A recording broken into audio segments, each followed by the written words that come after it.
시작하겠습니다. 그 앞에서 말씀드린 대로 그 예배라고 하는 거, 교회라고 하는 이 개념들에 대한 혼란, 이것은 이제 결국 우리의 기도 생활, 우리의 찬송 생활에도 결국 영향을 미치게 됐죠. 그래서 기도라고 하는 것은 이건 뭐 말 그대로 예배의 한 형식이고 하나님과의 그 긴밀한 소통의 관계. 그러니까 물론 뭐 기도의 원리는 하나님의 약속을 구하는 거죠. 그러나 그 약속이 여러 가지 많은 현실을 통해서 적용되어지기 때문에 우리가 여러 가지 많은 일들, 아픔 겪을 때마다 누구한테 하소연할 거예요? 근데 그동안 해요, 못해요? 신앙이 너무 좋아가지고 또 못해. 약속만 구해야 되니까. 하나님이 우리 사랑하는 자들이고 함께하는 자들이고 영원한 하나님의 나라를 가기까지 우리는 성장의 과정에 놓여있는 자들이기 때문에 애들도 클 때마다 대나무도 그렇지만 다 아픔을 통해서 성숙해 나가는 거 아니에요. 그 아플 때 아프다고 말하는 게 그게 건전한 신앙이에요. 아픈데 안 아픈 척 하는 거는 하나님도 별로 그렇게 아름답게 보여지지 않는 거예요. 아픈 거 아프다고 말하고 힘든 거 힘들다고 말하고 그렇게 하면서 사는 그것이 이웃과의 섬김의 관계와 사랑의 관계가 유지되는 하나의 방편이죠. 얼마나 답답해요, 힘들 때. 인간관계라고 하는 것이 뭐 그렇게 만만하고 녹록지 않잖아요. 그런 힘든 과정에서 정말 내 마음의 중심을 다 고백할 수 있고 토로할 수 있고 그런 그 하나님이라고 하는 그 대상, 기도의 대상을 우리가 이렇게 섬기며 산다라고 하는 것은 너무도 중요한 건데 그런 부분들에 대한 이 단절이라고 하는 것은 우리의 신앙이 피폐해지는 겁니다. 말씀을 통해서 하나님을 생각하는 부분도 있지만 또 실제로 뭐 아침이 됐든 저녁이 됐든 그러니까 요즘에 이제 우리 딸하고도 이런 얘기들을 많이 하고 하는데 자기는 아침마다 이제는 새벽마다 일어나서 침대에서 뭐 하나님 앞에 기도도 하고 뭐 그 아침마다 보내는 그 글도 읽고 뭐 이렇게 해보겠다 이거야. 그러면서 그냥 저만 하지 나보고 아빠는 어떻게 할 거야 그러더라고.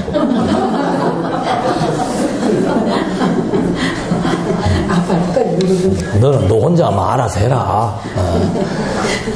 근데 저도 뭐 아직은 습관이 몇십 년을 잊어버렸기 때문에 습관이 안 돼가지고 어떤 때는 아차 하고 이제 그냥 그 잠자리에 여러분 그 자세라고 하는 거는 참 중요한 거예요. 군인은 군인으로서의 자세가 있고 학생은 학생으로서의 자세가 있고 성도는 성도로서의 자세가 있어요. 근데 우리는 자세는 형식이기 때문에 다 없애버리는 거야. 아니 성도가 하나님 앞에서 무릎 꿇는 자세가 그게 잘못된 거예요? 얼마나 보기 좋아요. 하나님 앞에 하나님 내가 정말 하루 동안 너무도 어리석은 생각을 하고 살았습니다. 얼마나 그 하나님 볼 때 귀엽겠어요. 아름답고 멋있고. 그게 하나님과 지금 소통하고 호흡하는 거예요. 그런 걸 언제부터라도 하세요. 이번에 이제 과제가 있죠. 수요일날 참석해야 되고 신학원 참석해야 되고 아침으로 하든 저녁으로 하든 기도도 좀 하셔야 되고 찬송하면은 얼마나 마음이 이렇게 열립니까? 그걸 뭐 준비 찬송은 잘못됐고 뭐 찬송과 가사의 의미도 모르면서 찬송을 부르고 의미를 알고 부르든 모르든 뭐 모르고 불러도 은혜가 되고 감동이 되면 됐지 뭐. 안 그래요? 그렇게 뭐 막 그냥 의미라는 더 좋죠. 의미라는 더 좋죠. 그러니까 의미 알고 부르는 게 좋아서 아예 안 불러버리니까 문제지. 제가 하는 얘기는 알고 부르면 좋죠. 우리가 뭐 찬송 부르면서 의미 모르고 부르는 사람 어디가 있겠어요. 그걸 예배 시간에만 딱 부르고 마니까 문제지. 그런 것도 굉장히 좋은 우리 그 신앙생활에 있어서 굉장한 치유의 영역입니다. 그 찬송하고 기도하고. 뭐 이거는 뭐 분위기에 맞는지 모르겠지만 옛날에 저도 그 순복음 기도원 가면 항상 뭐 합니까 이거? 박수 치죠. 또 기도할 때 가톨릭에서 이렇게 하잖아요. 있게 할 때 기가 이 끝으로 다 모인답니다. 손바닥 박수를 치면은 손이 훅 1시간 동안 박수 쳐보십시오. 1시간 동안 박수 칠 일이 없어, 우리는. 근데 1시간 동안 박수를 치되 찬송을 부르면서 의미를 모르고 부른다 칩시다, 그래. 네. 하면은 이 신체적으로도 엄청난 변화가 나타나요. 그래서 그 기도원에서 병 고치는 사람이 나타나는 게 그래서 그래요. 밥도 굶어서 몸에 있는 독소도 빠져나가지. 이 손 안에 온몸에 혈이 다 들어있잖아요. 예? 그거 그냥 1시간 동안 벌겋게 해서 두드리니까 몸에 뭐가 나요? 몸의 온도가 1도만 올라가도 엄청나게 몸의 리듬이 바뀐다 그러잖아요. 박수 준비.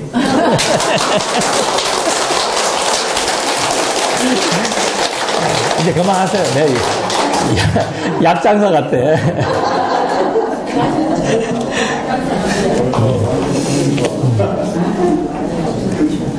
이 재밌게 하는 거예요. 이게 얼마나 좋아요. 예, 예, 웃고, 예? 오늘도 저녁에도 어제 저녁에도 같이 만나서 얘기하고 웃고 반갑고, 예.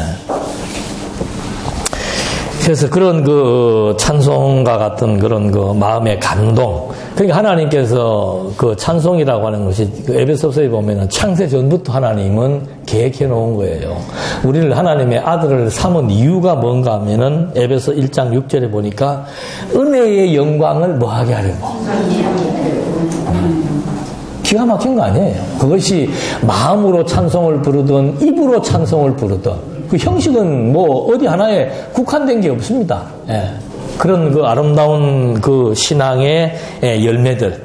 예. 그 다음에 이제 그 뭐 아까도 얘기했습니다만은 그 회개에 대한 실종, 잘못으로 인정하지 않고, 예. 그리고 자기 잘못에 대해서 상대방에게 용서를 구하지 않는. 뭐 지금은 많이 지나갔습니다만 그 밀양 영화에 보니까는 그 자기 아들을 죽인 사형수는 형무소 들어가가지고 은혜 받고 얼굴이 뿌해갖고 있고, 자기 애 죽은 엄마는 고민하다가 내가 원수를 사랑해야 하라고 그래서 용서를 해야 되겠다 싶어서 교도소 면회를 가가지고 얘기를 하려고 그랬더니 내 걱정하지 마라 그러잖아요. 나는 하나님 앞에 다 어떻게 됐습니까? 용서받았으니까. 믿으시면 아멘 하시고. 그게 현실이, 그게 기독교의 현실이에요. 우리도 많이 그런다니까요. 아니, 잘못할 수 있지만 잘못했으면 잘못했다고 정말 내가 평생 이 빚을, 이 짐을 내가 지고 살겠습니다라고 얘기를 해야지. 그래. 하나님이 날 구원해줬다고. 그런 무식한 사람들이 하는 말을 우리가 해서는 안 되죠. 그런 사고를 우리가 가져서는 안 된단 말이에요. 그 다음에 뭐 이거는 뭐 큰 건 아닙니다만은 하여튼 그 상대방하고 이렇게 권사는 상담문이에요. 상담원. 권사는. 누구든지 무슨 얘기를 해주면 그 얘기를 한마디만 하고 상대방이 10마디 하게 해주는 게 권사예요. 권사가 10마디 하고 상대방이 한마디 하는 게 아니고, 그리고 답을 내려줄 필요가 없습니다. 그냥 풀어놓으면 그게 다 치료되는 거예요. 해결되는 거예요. 그런 역할들을 이제, 권사의 뜻이 뭐예요? 권사의 뜻이? 뜻은 가까이 부르다. 가까이 부르다. 여러분, 자식을 가까이 부르려면 어떻게 해야 불러요? 편하게 해줘야 옵니다. 며느리한테 전화해가지고 요새는 전화가 없네. 바빠? 그런 시어머니는 꼽혀. 전화가 오도록 어떻게 해줘야 돼요? 잘해줘야 되지. 아, 우리 시대에 가면 너무 편안하고 좋아. 아무것도 안 해도 돼. 그리고 시어머니가 눈치도 안 줘. 그걸 본인이 느끼도록 해줘야 돼. 나는 너를 딸같이 생각한단다. 자, 이제 중요한 본론으로 들어갑니다. 건덕 생활의 실종. 건덕이라고 하는 것은 그 단어의 뜻을 보면은 건전하게 베풀다는 거예요. 건덕이라고 하는 것은 베푸는 겁니다. 건전하게 치우치지 않고, 그리고 위태롭지 않게 상대방에게 베푸는 게 건덕이다. 그래서 뭐 일반적으로는 건더기 상대방에게 베푸는 것만 얘기를 하지만은 성경은 1차적으로 누구와의 관계예요. 예. 하나님과의 관계 속에서 덕을 세운다는 것은 뭔가? 그게 아까 말씀드린 대로 하나님을 사랑하는 것이고 하나님을 예배하는 겁니다. 그러니까 하나님께서 이스라엘 백성들을 애굽에서 불러내 가지고 너희들은 내 아들이니까 너희는 내게 대하여 제사를 드리는 제사장 나라가 되라. 네. 그거하고 똑같은 거예요. 하나님의 백성들이 하나님을 섬긴다. 하나님에게 향한 건덕은 뭔가? 하나님을 예배하는 거죠.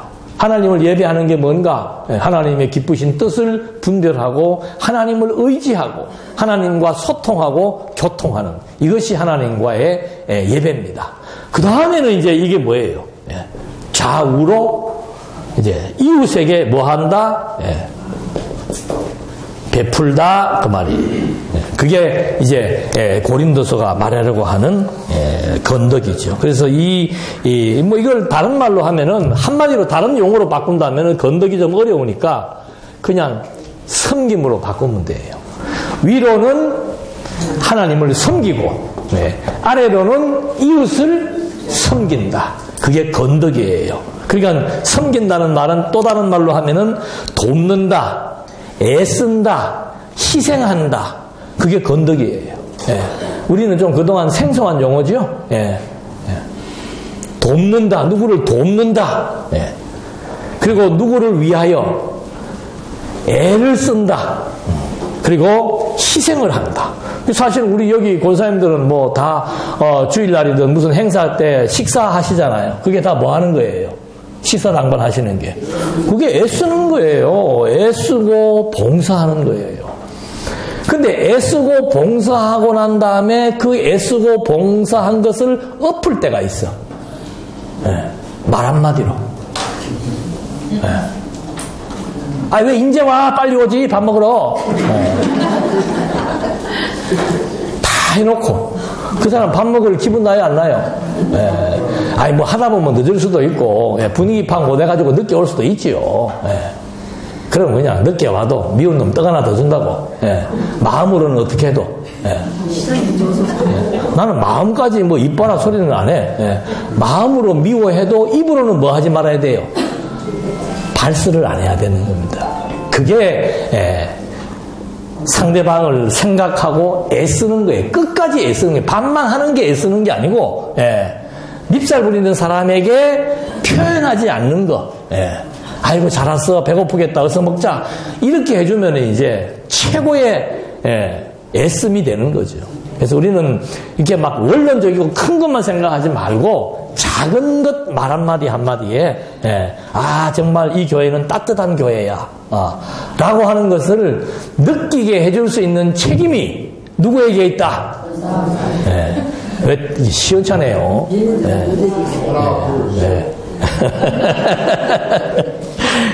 그래서 그런 것들을 좀 우리가 우리 여성분들은 섬세하잖아요. 그렇게 말 한마디 한마디에 좀 그런 것들을 담아서 이제 관계를 맺어야 될 필요가 있다.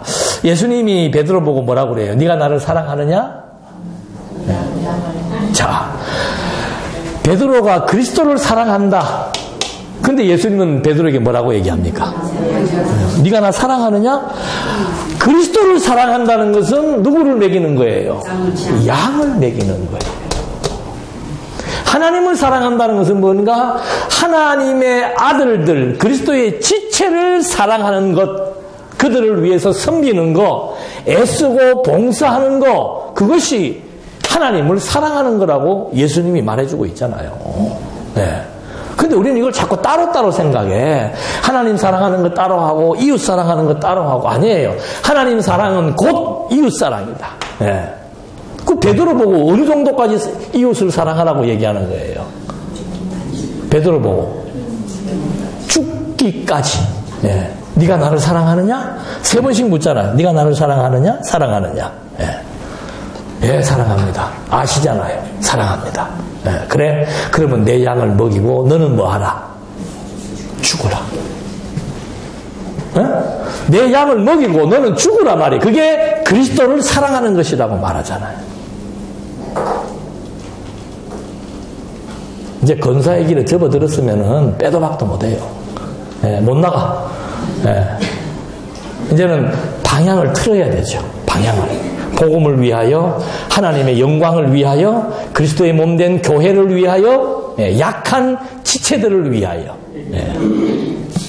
그래서 이제 고린도 전체의 내용을 아주 요약을 했습니다. 그래서 1장에서부터 4장까지의 내용은 제일 큰 문제가 뭔가 하면은 뭐예요? 네. 분파와 분쟁이에요. 우리도 지금 비슷한 예가 되지. 우리 김규 목사님도 있고, 저도 있고, 뭐, 우리 조한선 간사도 있고, 뭐, 이렇게 말씀 전하는 사람들이 있단 말이에요. 여러분들이 누구를 좋아할 수 있어요? 없어요? 없어요? 있죠. 예. 저를 좀 많이 좋아해 주십시오. 예. 좋아할 수 있단 말이에요. 그러나 좋아할 수는 있지만 무엇을 하면 안 되는 거예요? 패거리를 만들면 안 되는 거예요. 예. 패거리를 만들면. 예. 그럼 뭐 다 된장찌개 좋아하는 사람이 있고 김치찌개 좋아하는 사람이 있는 것처럼 그럼 뭐 선호하는 것까지 여기서 이러고 저러고 할 건 없지만은 당을 만들면 안 된다. 당 짓는 거. 그러니까 고린도 교회가 굉장히 지혜롭고 많이 배우고 똑똑한 사람들이 많은데 그 사람들의 문제가 뭐였는가 하면은 자고한 거예요. 지식에 대한 자고함. 네. 그 자고함을 자랑하는 거죠. 그래서 나는 누가 좋다 하면서 그 사람들과 같은 위치에 쓰면서 당을 만들어서 파가 형성돼 버린 거예요. 그러니까 바울이 그래요. 바울도 보면 좀 영리한 건지, 예? 그 고린도 교회가 지금 제일 큰 문제가 이 파벌의 문제예요. 그 문제가 생기니까 바울은 나 지금은 안 갈란다. 예, 이게 정리되면 가겠다는 거죠. 그리고 누구를 보내려고 그랬는가 하면 아볼로를 보내려고 그랬어요. 아볼로 네가 한번 가봐라. 아볼로가 뭐라 그래요? 예, 난 절대로 안 간다.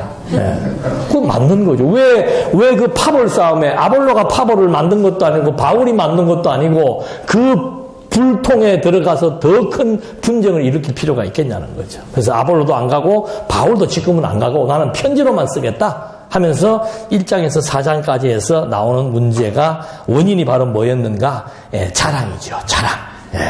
누구를 사람을 자랑하거나 자신을 자랑하거나 이게 점점 이제 눈덩이처럼 불어나게 되는데 바울은 주 안에서 자랑해라. 그리스도만 자랑해라. 자랑할 거 있으면은 뭐 누가 그래도 뭐 돈 내고 하라고. 그러니까 그 자랑은 상대방을 유쾌하지 않습니다. 유쾌하지 않습니다. 지금 자식 문제 때문에 자식이 장가를 못 가고 고민하고 있는데 아이고 이번에 우리 며느리 잘 들어왔어.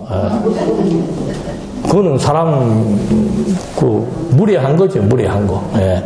그래서 그러면서 이 지금 중요한 것은 뭔가 하면 그런 분쟁에 대한 대안을 바울이 제시하는데 뭐라고 얘기하는가 하면은 바울이나 아볼로나 게바나 세계나 생명이나 사망이나 지금 것이나 장래 것이나 모든 것이 누구 거다.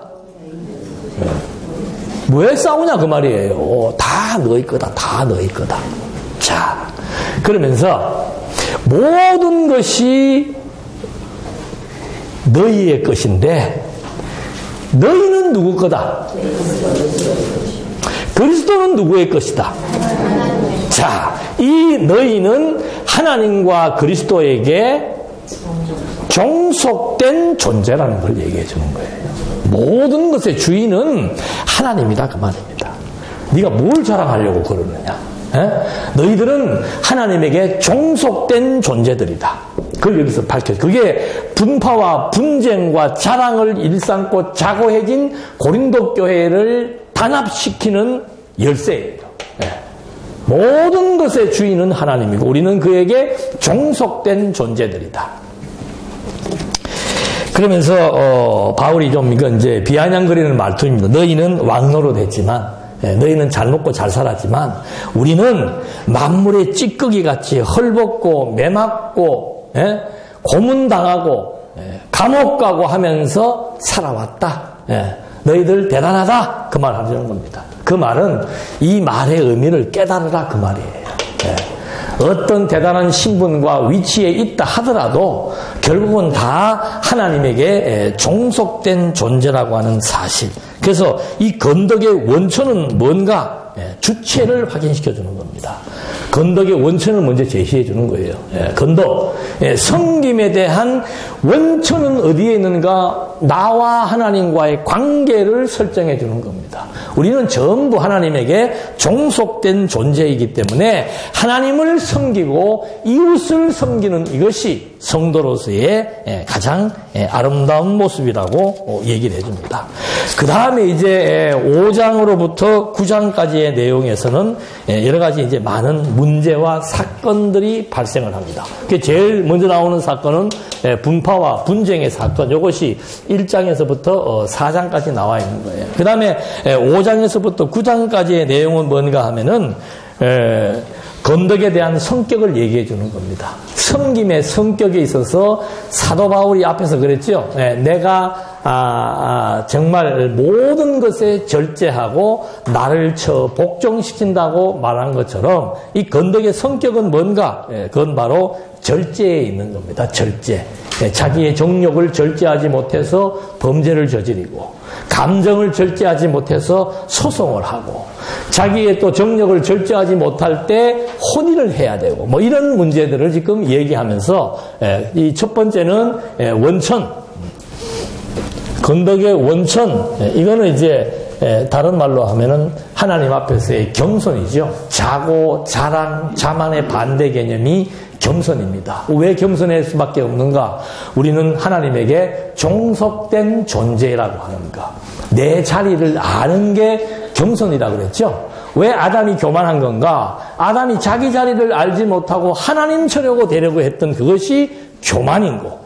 내 위치와 신분과 자리를 파악하는 것이 겸손이기 때문에 이런 교회의 모든 문제의 원천은 어떻게 해결하는가? 하나님과 인간의 자리매김, 이것이 가장 중요한 부분으로 드러나게 되어 있는 겁니다. 그 다음에 두 번째는 뭔가 하면은 건덕의 성격, 이것이 5장으로부터 9장까지의 열거가 되어 있는데 제일 먼저 나오는 것이 뭔가 하면은 이제 아까도 말씀드린 대로 음행한 사건입니다. 음행한 사건. 그 음행한 사건에 대해서 고린도 교회가 침묵했다 그랬죠. 왜? 정죄할 수 없고 판단하면 안 되기 때문에 고린도 교회가 침묵을 하고, 또 그리고 그 고린도 교회의 풍토 자체가 완전히 그 문란한 동네가 문란한 동네입니다. 왜 그런가 하면 거기에 큰 우상이 있고 엄청나게 많은 신상들을 섬기고 있고, 그런 그 우상을 숭배하는 제사장들이 신전들마다 뭐 수백 명씩 있었는데 그 신전에서 행해지는 의식이 뭔가 하면은 음행이에요.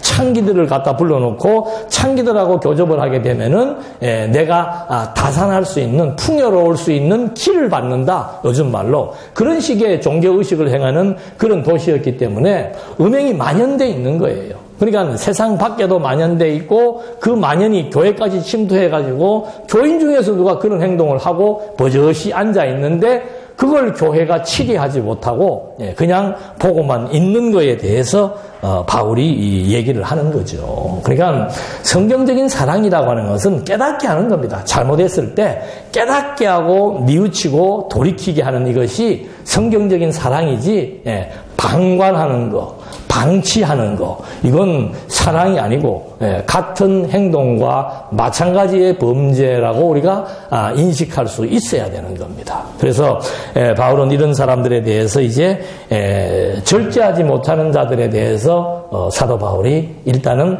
파문시키라고 얘기하는 거죠. 교회에서 내쫓으라. 그러면 두 가지 결과가 나타난다. 한 가지는 정말 뼈를 깎는 통의 자복을 통해서 하나님 앞으로 다시 돌아올 수가 있을 것이고, 아니면은 그 사람은 완전히 버려진 자로서 세상으로 흡수될 수 있는, 그건 우리가 가늠할 수 없지 않느냐. 그러나 나타난 현상에 대한 처리는 그건 교회가 당연하게 해야 될 부분이다. 그러니까 뭐 장안교에서도 그렇고 요즘 뭐 교회들마다 문제가 있으면은 치리회가 열립니다. 치리회가 열리고, 또 교회가 문제가 발생하게 되면은 노예에서 임사부가 있습니다. 임사부가 뭔가 잘 판단하고 이렇게 조사하고 관리하는 부서예요. 거기서 뭐 아무개 목사가 문제를 일으켰으면 그 문제에 대해서 다 조사를 하고. 그러니까 여러분, 이게 엄청나게 큰 범죄입니다. 교회에서 제일 큰 범죄가 여기 1순위로 나오는 거예요. 그 다음 범죄가 이제 음행으로 나오고 몇 가지가 나오는데, 그러니까 교회에 파당을 짓고 교회를 분리시키고 교회를 허물었다. 그건 파문이에요, 파문. 예. 목사가 있으면 목사 파문이고 장로가 있으면 장로 파문이고 여기서 완전히 밖으로 내쫓아야 되는 거예요. 노회도 만약에 그런 목사가 있었다면은 노회도 그 목사를 치리를 해야 그게 건강하고 건전한 균형 있는 노회가 되는 거죠. 예. 하나님께서 저는 인기하고는 상관이 없나 봐. 예. 제가 임사부장만 되면은 노회가 사고가 나요. 예. 임사부장만 되면 사고가 나가지고 가슴 아프지만 어쩔 수 없이 목사님들 몇 분이 치리를 받은 적이 있고 그렇게 하는데 그분이 자기네 교회 가서 나를 좋게 말할 이유가 있겠습니까? 하나도 없죠. 뭐 그런 거는 신경 안 씁니다만은 해야 될 것을 해야 되는 거예요. 하나님 앞에서 해야 되는 거예요. 아니 목사가 교회를 파당을 짓고 교회를 분리시키고 했으면은 당연히 그 목사 파문해야 되는 거죠. 이유가 어디가 있어요? 장로가 그랬으면 장로를 노회에서 확인해가지고 정리를 해야 될 것이고, 집사가 있으면 당회에서 처리를 할 것이고, 조심해야 돼요, 여러분. 싫으면 그냥 나가면 돼요. 근데 절대 그렇지 않아 보면은. 여러분 아까도 내가 장로님한테 그런 얘기 뭐 개척교회요 한 사람이 틀어버리면요 교회의 존폐가 존립이 흔들려 버려요.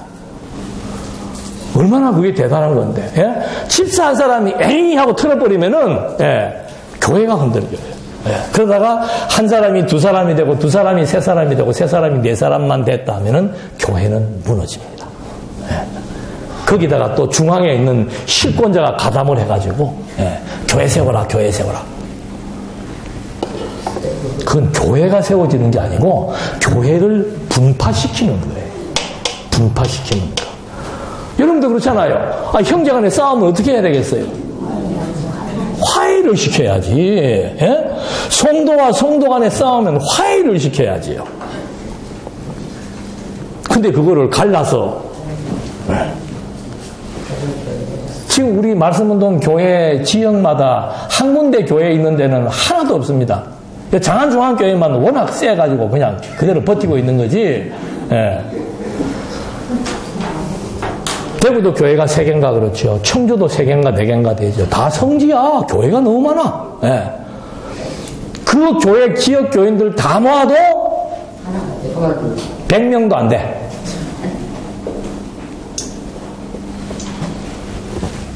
교회 분파시킨 이거는 여러분 마음에 안 들면은 그냥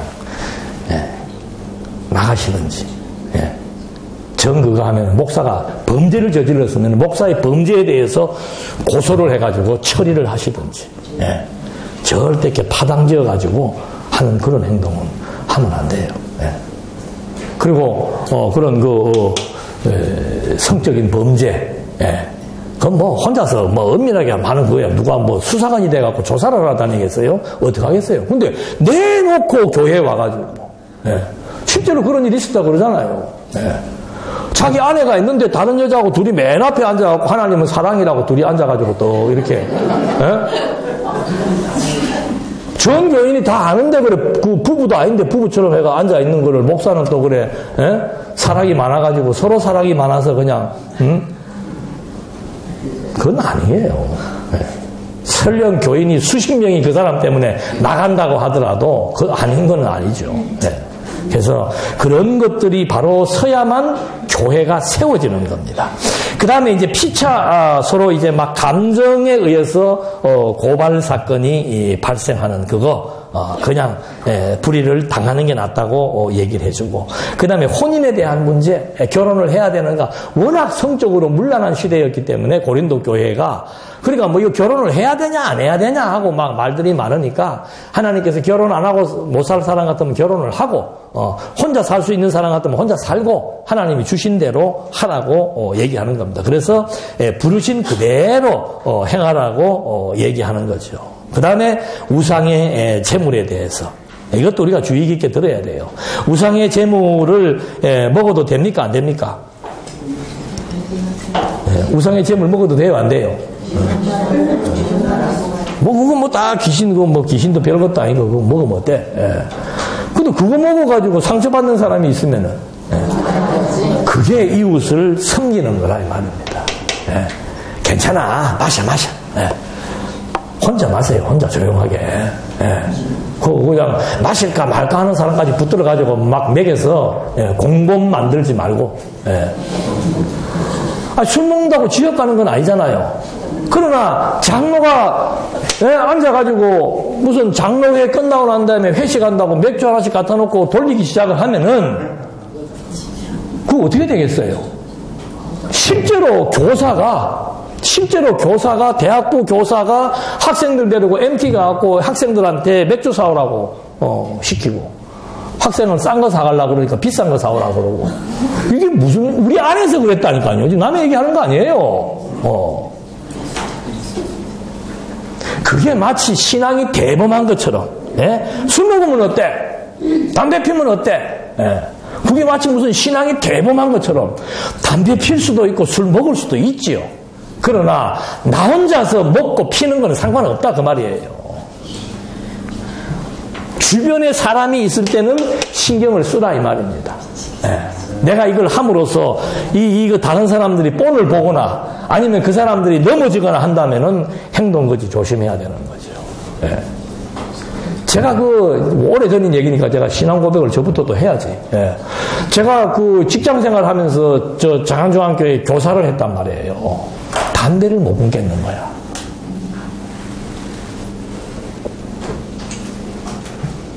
나는 그게 너무 애들 앞에서 양심에 가책이 되는 거예요. 그래가지고 한날은 이제 마음을 다 잡아먹고 막 있는 담배를 다 그냥 뜯어버리고 아깝죠. 그거 하고 막 라이트하고 다 갖다 쑤셔버리고는 이제 좀 지나니까 피고 싶을 거 아니에요. 어릴 때부터 폈으니까.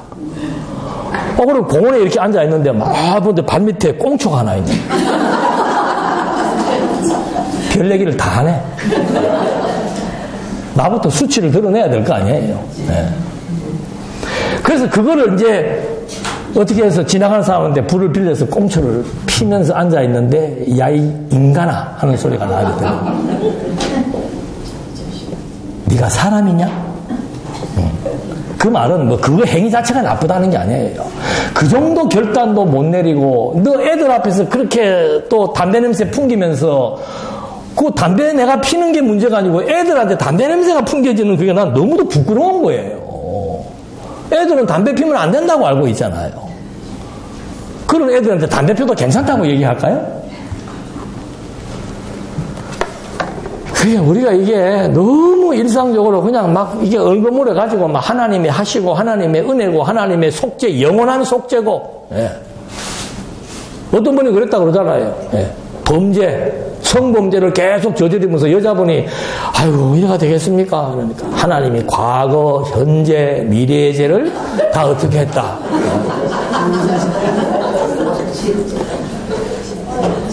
그래 하나님이 허리를 부러뜨려 버리더라.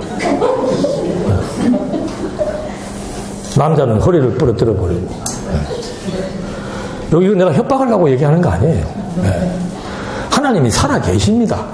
사람을 만들려면은 하나님의 사랑의 채찍이 필요한 것이죠.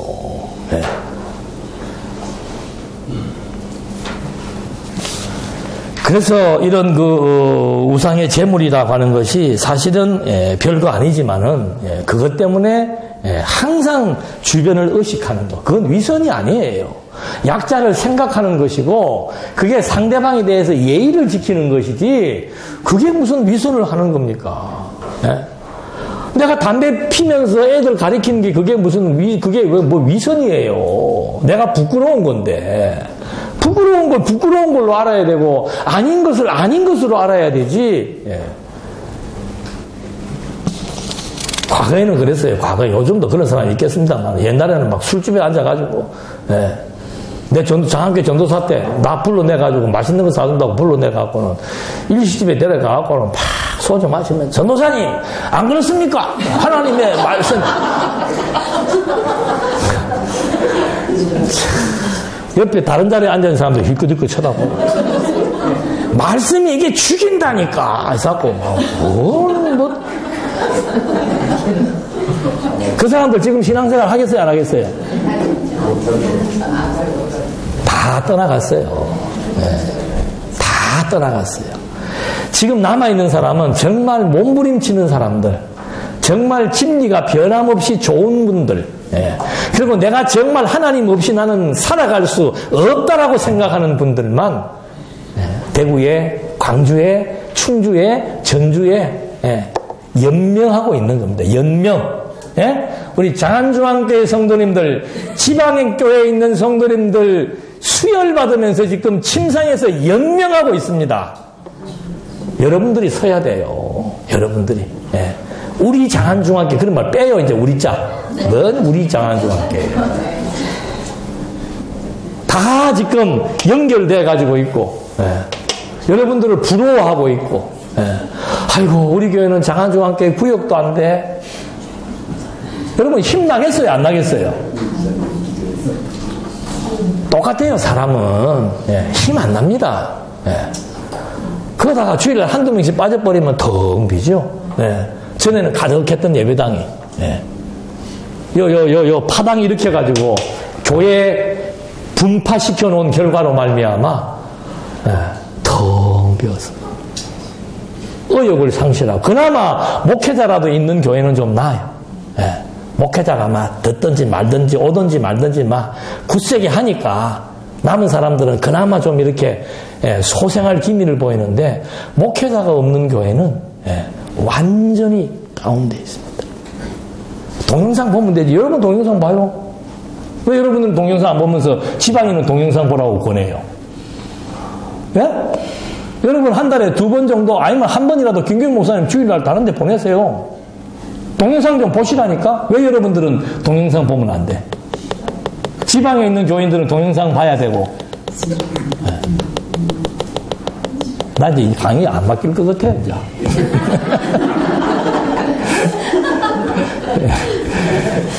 현실이에요, 현실. 현실이에요. 힘이 없어요, 힘이. 네.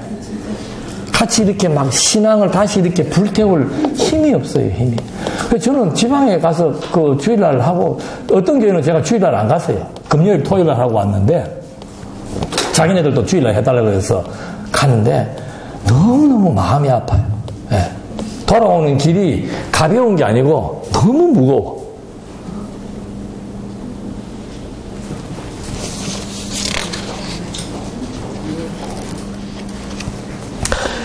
그래서 바울이 이런 절제에 대한 문제, 인간의 정욕이나 그 다음에 음식 문제나 혼인 문제에 대해서 철저하게 본인이 그걸 밝힙니다. 그래서 고린도전서 9장 25절에는 본문은 거기는 없습니다만 그런 말을 해요. 이기기를 다투는 자마다, 내가 신앙의 성숙을 도모하는 자마다, 육체의 소욕을 이기기를 다투는 자마다 모든 일에 뭐 하나니? 절제하나니. 절제. 하고 싶은 권한이 다 있어도 참을 수 있는 거. 쓸 수 있지만 절제하는 거. 이런 것들이 이제 아름다운 교회가 세워져 나가는 섬김의 모습이라고 얘기를 하는 겁니다. 그래서 이것도 이 절제에 대한 원리를 8장 6절에서 그렇게 말합니다. 만물이 그에게서 났고 모든 만물이 하나님에서 났고 또 그를 위하여 있고 또한 주 예수 그리스도께서 계시니 만물이 그로 말미암고 우리도 그로 말미암느니라. 그러니까 모든 것이 하나님의 뜻으로 말미암아 진행되는 그것을 깨닫고 인간의 탐욕과 정욕과 모든 여건 속에서 주변을 생각하면서 절제할 수 있는 이런 모든 이웃 지체가 바로 하나님을 위해서 존재한다라고 하는 사실을 말해주고 있는 겁니다. 동산교회든 청주장로교회든 뭐 순천 언약교회든 장안중앙교회든 이게 전부 다 하나님의 영광을 위해서 존재하는 교회이기 때문에 힘 있는 교회는 힘 있는 성도는 절제하면서 쓰고 남는 걸로 연보하는 거 아니에요. 극한 가난 가운데서 뭐 했다 그럽니까? 연보를 했다 그래요. 극한 극한 가난 가운데서. 그러니까 그게 절제입니다. 그래서 그런 절제에 대한 것들을 얘기하면서 건덕의 성격을 제시해 준 겁니다. 그 다음에 이제 나오는 것이 10장에서 15장까지예요. 10장에서 15장까지에서는 건덕의 이제 원리를 얘기해 줍니다. 이건 아주 중요한 얘기죠. 건덕의 원리인데 그 건덕의 원리는 뭔가? 나의 유익을 위해 살다가 그 다음에 누구의 유익이에요? 타인의 유익, 상대의 유익, 교회의 유익을 위해서 사는 겁니다. 그래서 거기 10장 23절에도 우상숭배와 재물에 대한 것이 또 나옵니다. 우상숭배 하지 말라는 거죠. 우상숭배 하지 말고 모든 것이 가하나 모든 것이 유익한 것은 아니요 모든 것이 가하나 모든 것이 덕을 세우는 것은 아니다. 모든 것은 다 할 수 있지만 그게 그렇다고 해서 모든 것이 다 좋은 것도 아니고 모든 것이 다 덕을 세우는 것은 아니다. 그러니까 분별해라 이 말입니다. 선과 악을 분별하고 누구든지 이제는 자기의 유익을 구하지 말고 남의 유익을 구하라. 그게 이웃을 사랑하는 것이고 성도를 섬기는 거예요. 성경에 이런 말이 있는 거예요. 하나님께서 이 사람 망하게 했으니까는 하나님이 알아서 하시겠지가 아니고 망한 그 사람을 우리 가운데 두었을 때는 절제하면서 내 유익을 구하지 말고 상대의 유익을 구하며 서로가 결속되어지고 서로를 위해서 힘을 쓸 수 있는 애를 쓸 수 있는 이것이 바로 건덕의 생활이라고 말하고 있는 겁니다. 그러면서 은사에 대한 과시가 전통과 만찬에 대한 문제가 여기서는 이제 우상숭배 문제 그리고 우상숭배하고 난 다음에 그 재물에 대한 문제 또 거론이 되는 겁니다. 그 다음에 나오는 문제가 뭔가 하면은 전통, 유전이죠. 그 유전은 머리에 쓰는 거 말하는 겁니다. 그 머리에 쓰는 거 가지고 그게 무슨 문제인가 하면 그 교회에 남성과 여성의 성차별 문제가 있었습니다. 그 시대는 당연한 거예요. 우리나라도 뭐 여성이 지금 이렇게 목소리를 낸 게 불과 20, 30년밖에 안 됩니다. 근데 지금으로부터 2000년 전 구라파 쪽에 있는 시대에도 여성들은 투표권도 없고 노예와 똑같은 신분이에요. 그런 신분에 있는 그런 사람들이 교회에 왔을 때 남성과 여성의 문제를 어떻게 볼 것인가? 사도 바울은 과감하게 얘기하는 겁니다. 여자의 머리는 남자고 여자에게서 남자가 낳고 여자가 낳고 여자의 머리는 남자고 얘기하면서 결국은 남자의 머리는 누구예요? 그리스도고 그리스도의 머리는 하나님이고 그러니까 남자 여자는 할 것 없이 다 하나님에게 어떻게 돼 있다? 종속돼 있다. 어제 우리 권사님 나오셔서 여성의 문제에 대해서 얘기했습니다만은 아니 여러분의 남자의 영혼과 여자의 영혼이 차별이 있습니까 없습니까? 똑같아요. 우리는 영적으로 지금 소생한 사람들이에요. 물론 뭐 기능적인 차이는 있을 수가 있겠습니다만 그것이 교회 일을 하는 데 있어서 전혀 문제가 되지 않는 겁니다. 남성이나 여성이나. 그래서 여기 이제 그런 그 전통 문제, 그 다음에 만찬에 대한 문제는 뭔가 하면은 빈부의 문제예요. 빈부의 문제. 가난한 사람과 부자가 한 교회 안에 얽혀 있다 보니까 부자는 부자끼리 놀고 가난한 사람은 가난한 사람끼리 모여서 식사를 제대로 하지 못하는 그런 결과. 거기에 대해서 바울이 그리스도의 죽으심을 근거로 해서 설명을 하는 거죠. 죽으심을 근거로 해서. 예수가 누굴 위해 죽었느냐? 그 말이에요. 예수가 누굴 위해 죽었느냐? 가난한 사람을 위해서도 죽었고 부유한 사람을 위해서도 죽었다. 가난하든 부유하든 하나님의 권속들을 위해서 그리스도가 죽으셨다는 사실을 잊어버리지 말고 기억하면서 주변을 뭐하라? 살피고 기다리라 이 말입니다. 기다리라. 어떻게 이렇게 끼리끼리, 그러니까 교회에서 제일 나쁜 게 끼리끼리예요. 끼리끼리. 친할 수 있죠. 친할 수 있지만 그 너무 붙어 다니면 안 돼. 다른 사람이 거기 들어갈 틈이 없는 거예요. 둘이서 너무 붙어만 다니면. 이 사람하고도 어울리고 저 사람하고도 어울리고 자리에 앉아도 그런 거 다 신경 쓰셔야 돼. 자리에 앉아도 맨날 앉는 사람끼리 둘이 붙어 앉지 말라니까. 보기 싫어요. 그거 별로. 좀 이 사람하고도 앉고 저 사람하고도 앉고 두루두루 이렇게 움직이면서 이왕이면 여러 사람을 사귀는 게 좋잖아요. 네. 그렇게 해서 자꾸 이렇게 하나라고 하는 그 범위가 확장되어져 나가는 이것이 교회를 섬기고 이웃을 사랑해 나가는 모습이다 하면서 이 성차별, 빈부에 대한 차별을 바울은 이제 이렇게 원리를 제시하면서 말하고 있는데 또 하나 문제는 뭔가? 은사 문제예요. 은사 문제. 누구 은사가 더 은사에 대한 과시지요. 과시. 예? 누구 은사가 더 좋으냐? 믿음의 은사가 좋으냐? 지식의 은사가 좋으냐? 병 고치는 은사가 좋으냐? 능력의 은사가 좋으냐? 하고 교회가 이제 시끄러워진 거예요.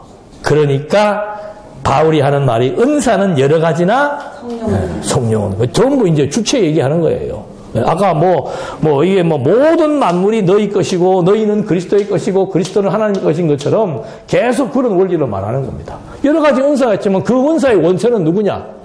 하나님이다 그 말 하는 거예요. 너희들이 지금 방언도 좋고 예언도 좋고 능력도 좋고 다 좋지만 모든 은사의 원천은 하나님이다. 하나님으로부터 주어진 그걸 가지고 너희들이 왜 그걸 가지고 과시하고 문제를 일으키느냐. 그러면서 어떠한 은사를 가졌더라도 사랑이 없으면 뭐예요?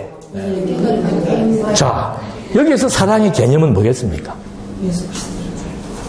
내 유익을 구하는 게 아니고 남의 유익을 구하는 거예요. 그래서 사랑은 뭐하고? 오래 참고. 내 유익을 구하는 게 아닙니다. 상대방을 위해서 오래 참는 거예요. 물론 원리적으로는 참아져서 뭐 하는 거예요? 참지만 안 참아지면은 나는 그 얘기를 하고 싶어. 안 참아지면은 화낼 거예요? 그거 다 무너진다니까. 그 봉사해가지고 다 해놨던 거 화 한 번 내면서 쌓아놨던 공든탑 다 무너져 내리는 거예요. 참아져서 참으면은 진짜 좋지요. 그러나 덕을 세운다는 건 뭔가? 안 참아져도 내 유익을 보면은 성질을 내고 싶은데 상대를 생각하면은 뭐 하자는 거예요? 참자는 거예요. 그래서 그 14장에 사랑에 대한 얘기를 해주면서 핵심은 뭔가? 사랑이 없으면 내게 아무 유익이 없느니라. 그래서 사랑은 내 유익을 구하는 것이 아니고 상대의 유익, 교회의 유익을 구하는 것이다. 그러면서 14장에 와가지고 다시 한 번 더 은사의 남용에 대해서 또 얘기를 합니다. 이때 이제 나오는 문제가 뭔가 하면은 고린도 교회에서 은사를 가지고 문제를 일으킨 사람들이 누군가가 하면은 여성들이에요. 그러니까 그래서 여기서 여성을 거론하는 거예요. 남성은 뭐 우월해서 그러는 게 아니고 여성들이 지금 막 능력을 받아가지고 예언하고 방언하고 한국 교회도 그랬잖아요. 교회 가면은 막 장로님들이 예언하고 방언하는 사람들은 별로 없어. 주로 권사님들이 예언하고 방언해가지고 막 설교 마치고 나면 아무개 권사 집에 가가지고 또 예언기도 받고, 그걸 지금 교회에서 막 남용을 한 거예요. 그런데 여기에 기가 막힌 말이 있습니다. 자, 우리가 혼돈하는 것 중에 하나가 뭔가 하면은 자원. 여러분 권사 자원에서 했죠? 자원에서 했잖아요. 그 자원은 어디까지인가? 내 마음의 사명까지예요. 그걸로 하는 건 아니에요. 자원하는 마음, 하나님이 내게 나를 부르시고 내게 사명을 주어서 나는 정말 무슨 일을 통해서든지 간에 교회의 유익을 위해 살고 싶다. 누군가 복음을 위하여 살고 싶다. 이런 마음을 하나님이 갖게 했다는 거죠. 그럼 그걸 갖게 해서 그 사람을 쓰고 안 쓰고까지가 다 성경에 나와 있는 거예요. 그 사람을 쓸 때는 어떻게 했는가? 노예 여러분들 회의할 때 한번 와보시면은 이렇게 뭘 안건이 나오면은 허락이요 합니다. 지금 바울이 그 얘기를 하는 거예요. 교회에서 지금 방언하고 예언하는 여성들이요. 누가 교회가 언제 너희를 허락했냐 이 말이에요. 그건 남성도 마찬가지예요. 남성이라고 해서 내가 지금 예언의 능력을 받았다고, 내가 지금 가르치는 은사가 있다고, 지금 자원하는 마음으로 내 시간 마치고 나면 나보고 와가지고 목사님 한 30분 일찍 마치라고, 다음에 내가 나와서 하겠다고. 그런 일들이 지방에도 있습니다. 아무도 하라고 안 했는데 혼자 사람들 몇 명 모아놓고 성경 가르치고 막 그래요. 예. 그게 교회의 질서를 파괴시키고 분파시키는 결과가 나타나기 시작하는 거예요. 그래서 바울이 그 여성들을 향해서 하는 말이 언제 너희들이 교회가 너희들에게 방언하고 예언하라고 허락한 적이 있냐 이 말이에요. 교회의 허락을 얻어야 되는 겁니다. 그게 투표예요. 한동안 아마 그 시기에 되신 분들도 있을 거예요. 권사할 거야 안 할 거야? 네. 무슨 말인가 모르고 막. 네. 그때 되신 분들 네. 정상적인 과정으로 된 거 아니에요. 네. 더 견고하게 신앙을 다지시고 더 견고하게 신앙의 무장을 하셔야 될, 난 누군지 몰라요. 네. 하셔야 되는 분들입니다. 왜? 그거는 교회의 허락이 없었어요. 유력한 자가 할 거야 안 할 거야 해가지고 그 사람을 시킨 거지. 네. 아니 세상 천지의 권사와 장로가 되는데 내가 자원에서 하는 게 어디가 있어? 자원에서 하는 게. 여러분 제가 여기 와서 강의하는 거 내가 하고 싶다고 하는 거예요? 아니요. 여러분들의 허락이에요. 허락. 네. 모든 것은 청중의 허락과 본인의 사명이 결합될 때 그 일을 할 수 있는 거란 말입니다. 뭐든지 자원이래. 뭐든지 자원. 네. 자원 아니에요. 자원은 자기 내면 세계를 말하는 겁니다. 그 사람이 그 일을 하고 안 하고는 청중들의, 성도들의 허락 떨어져야 됩니다. 그래서 그 허락을 조직교회에서는 3분의 2로 규정을 한 거예요. 3분의 2 이상이 나오면은 그분은 교회에서 가르치는 일을 해도 됩니다. 그분은 방언을 해도 됩니다. 그 당시에 그런 거를 이제 교회가 허락해 준 거죠. 그래서 이런 그 부분들 무분별하게 남용되는 부분에 대해서 바울은 교회의 허락이라고 하는 것을 통해서 성도들이 품위 있고 질서 있게 생활하기를 얘기해 주죠. 그러면서 마지막에 뭐가 나와요? 이제 부활이 나오는 거예요. 이게 좀 뭐 맥락상 맞아요, 안 맞아요? 고린도서를 연구할 때 가장 위험한 게 뭔가 하면은 1장으로부터 사건별로만 설명을 해버리는 거예요. 1장에서 분파가 나왔습니다. 여러분 분파하면 안 됩니다. 뭐 몇 장에서 절제가 나왔습니다. 절제해야 됩니다. 이런 식으로 얘기를 해버리니까 고린도 전 후서는 눈물로 쓴 편지도 있고 기쁨으로 쓴 편지도 있대요. 그러니까 기쁨으로 쓰고 눈물로 쓰는 것은 상충되는데 이거는 뭔가 문제가 있다. 이렇게 접근하는 학자들도 있는데 지금 고린도 전서 같은 경우도 지금 이렇게 쭉 나오다가 부활 나오니까 부활에서는 또 부활만 설명하면 끝나요. 근데 지금까지는 이런 사건들을 전부 다 그 건덕의 원천이 무엇이고 성격이 무엇이고 원리가 무엇인지에 대한 건덕이라고 하는 중심 개념을 가지고 지금 연결시켜서 설명을 하고 있는 거란 말입니다. 그런 맥락에서 봤을 때 부활은 어떤 의미가 있겠느냐 이 말이지요. 물론 뭐 우리가 죽으면 뭐 이 당시 사람들이 부활을 안 믿었기 때문에 바울이 부활에 대한 교리적 설명을 했습니다마는 상대의 유익을 구해야 되는 이유가 바로 부활에 있는 거예요. 우리는 어떤 사람들이니까 그리스도의 생명을 함께 공유하고 있고 나중에 신령한 몸의 부활을 통해서 영원히 생존할 하나님의 친백성이기 때문에 내 유익을 구하기보다는 상대의 유익을 구할 수 있는 성숙된 신앙의 모습에 대해서 바울이 이 증거를 해주고 있는 겁니다. 그래서 하늘에 속한 이의 형상을 입게 된다.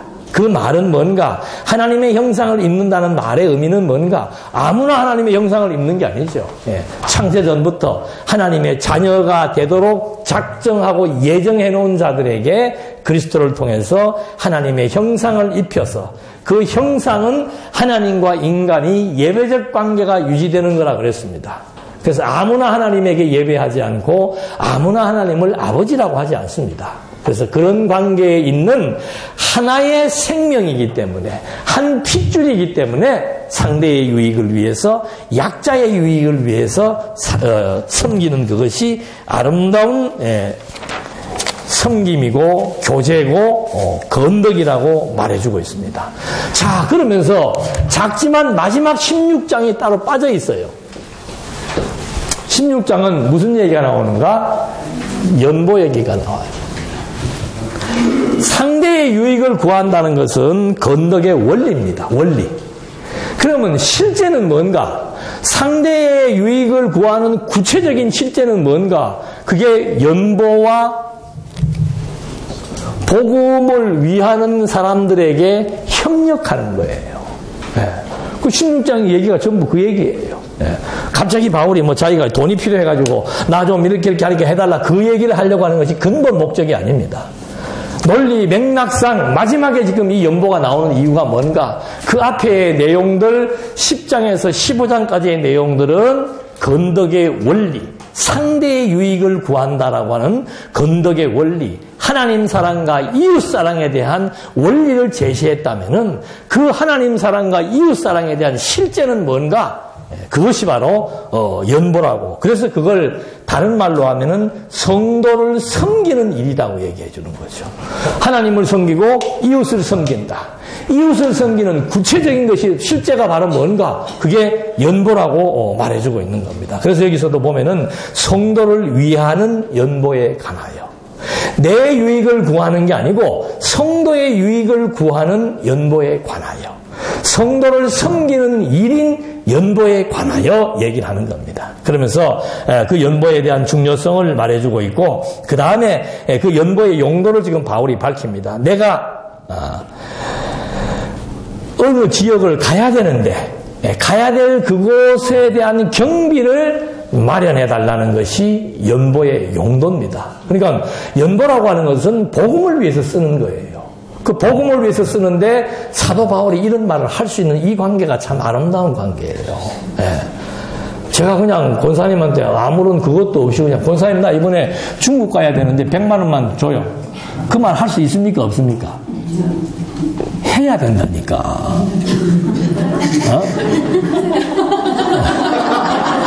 하라 그랬어요. 그런 관계가 돼야 돼요. 그런 관계. 그러니까 나도 복음을 위해 사는 줄을 여러분들이 알아야 되고 내가 여러분도 복음을 위해 사는 줄을 알아야 됩니다. 그 장벽이 없어야 되는 거예요. 그러면은 내가 복음을 위해 사는데 중국에 관광 가는 것도 아니고 중국에 지금 선교하러 가는데 권사님 나 지금 돈이 필요해요. 라고 개인에게도 말할 수 있고 선교 단체에도 말할 수 있고 그 일을 순수하게 받아서 그 일에 협력하는 그것이 건덕 생활의 실제라 이 말입니다. 근데 우리는 막 돈 얘기 뒤엄만 나와도 어떻게 돼? 아이고 저놈 저거 나쁜 놈이네. 의식을 바꾸세요. 저도 이제 여러분들한테 돈 얘기를 편안하게 하실 수 있도록 성경에 있는 얘기잖아요. 그 다음에 13절에 깨어 믿음에 굳게 서서 남자답게 그 위에 그 얘기가 나오네요. 디모데 얘기가 나오네요. 디모데를 파송하면서 너희는 조심해라. 디모데가 두려워하지 않도록. 여러분 그 디모데가 나이가 어리잖아요. 나이 어린 디모데가 에베소 교회에 고린도 교회가 지금 얼마나 시끄러워요. 이런 시끄러운 교회에 지금 디모데를 파송해가지고 바울의 말을 전달하려고 하는데 거기서 막 나와가지고 뭐야 너? 네가 뭐 목사면 다야? 이래서 하면은 안 된다는 거죠. 예나 지금이나 그런 사람들이 있었나 봐. 그래서 바울이 하는 말이 그 조심해라. 그 디모데가 두려움을 갖지 않도록 편안하게 해주라 이 말입니다. 왜? 그는 나와 같이 주의 일을 힘쓰는 자이기 때문에. 이게 섬기는 겁니다. 이게 성도를 섬기는 거예요.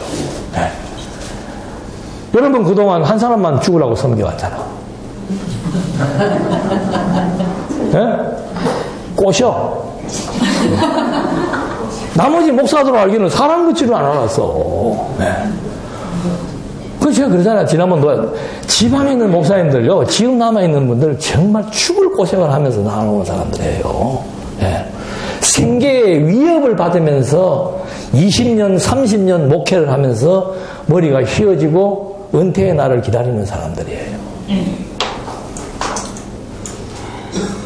최저 생계비를 넘어선 적이 없는 분들입니다, 여러분. 그거 아셨어요? 목사나 권사나 똑같이 목사라고 별거야? 그런 소리는 했어도, 그분들이 전선에서 얼마나 처자식과 함께 피 피눈물을 흘리면서 온갖 말을 다 들어가며 시달리면서 교회가 풍비박산나는 현장을 목도해 나가면서 그렇게 온 목사님들이에요. 왜 한 사람만 알아준다고 그래요? 꽃이다니까? 먼저만 그래 알아주다가 저도 할 말이 있어요. 그래서 저도 죽을 고생하면서 성경신학을 지켰다고. 여러분 진리를 지킨다는 게 만만하지 않습니다. 그래서 여러분도 절제해야 되는 거예요. 하고 싶은 거 다 하시면서 언제 복음을 위해서 연보할 거예요. 절제하면서 연보하는 거죠. 그래서 바울이 그 연보와 협력에 대한 문제를 마지막에 건덕의 실제로서 제시를 하고 있습니다. 그러면서 교회가 이렇게 시끄럽고 어려우니까 깨어서 믿음에 굳게 서서 남자답게 강건해라. 아주 적합한 말이죠. 교회가 시끄럽습니다. 교회가 흔들립니다. 교회에서 막 큰 소리가 납니다. 소란스럽습니다. 아이고 골치 아파하고 뒤로 물러가는 권사는 권사가 아닙니다. 자식들을 팽개치고 도망가는 거하고 똑같은 부모예요. 힘들고 어렵다고 자식들 피덩이들 팽개치고 도망가는 부모하고 똑같은 부모란 말입니다.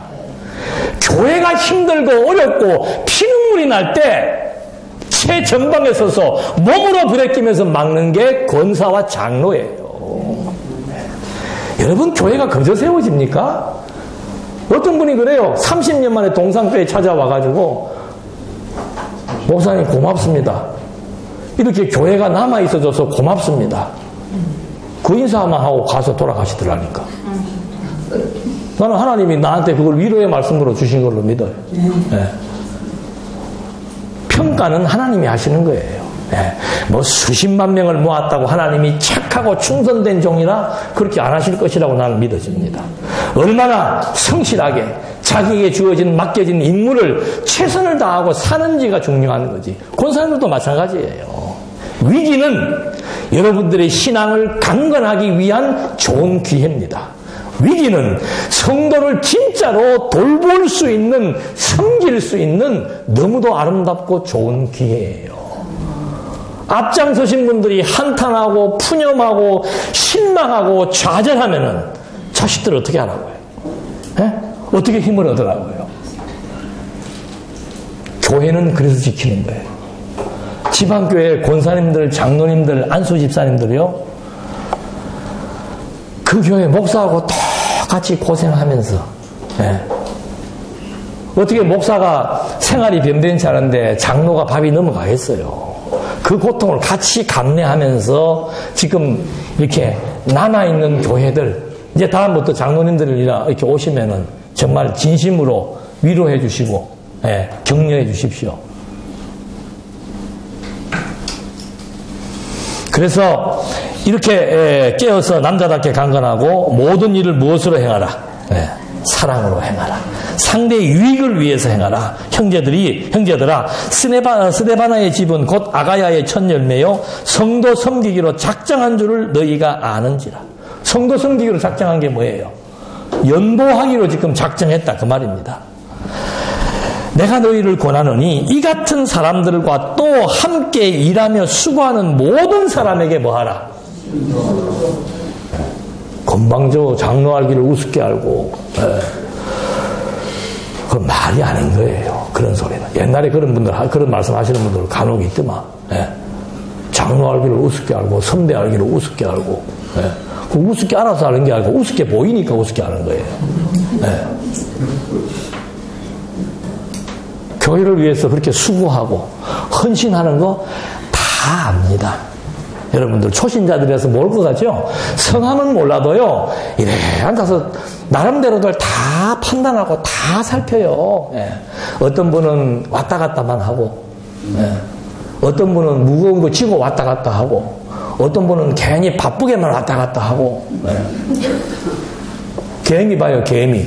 그 개미들 다닐 때 다 일하는 것처럼 보이죠? 일하는 거 몇 놈 없어. 몇 명만 그 큰 밥알 들고 낑낑거리고 나머지는 이렇게 자세히 한번 봐봐요. 나머지 그냥 왔다 갔다 한다니까? 그냥 왔다 갔다 해. 우리가 흥부영하면서 내가 권사네. 내 임기는 이걸로 다 된 줄로 압니다, 이제.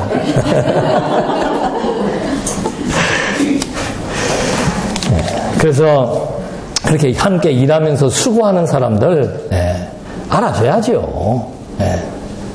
내가 하기 힘든 거 다른 사람이 했으면은, 내가 바쁠 때 그분이 했으면은 말이라도 따뜻하게 해줄 수 있는 그런 품이 있고 신사적인 신앙들. 그리고 이제 마지막 절에서 그 얘기 나오는 스데바나와 부드나도와 아가이고가 온 곳을 기뻐하노니 그들이 너희의 부족한 것을 채웠음이니라. 그러니까 연보 사절달이 왔는데 그게 참 기쁜 일이고 지금 고린도 교회의 어려움을 이 사람들이 채웠다. 그들이 나와 너희 마음을 어떻게 했으니? 시원하게 했으니. 여러분, 연보는 필요한데 연보가 안 나면 얼마나 그 실무자들이 답답하겠습니까? 그런데 그런 사절단들이 대신 그냥 해결을 해줘 버렸을 때 정말로 걱정과 근심을 더는 그런 시원한 거. 그런 거 여러분들 안 해보면 못 해보셨잖아. 지방교회 그렇게 어려운데 후원, 연보, 우리 그런 거 하면 큰일 나는 거 알았죠? 어디 다른 데 후원하고 다른 데 연보하고. 왜 이 말씀을 깨달았으면은 우리끼리도 못하고 다른 데도 안 해. 지금 얼마나 굶어 죽는 아이들이 많습니까? 여러분 그런 그 광고 보면은 마음이 짠하지 않아요? 아프리카에서 태어나는 사람은 하나님이 어떻게 그렇게 태어나도록 어떻게 했기 때문에.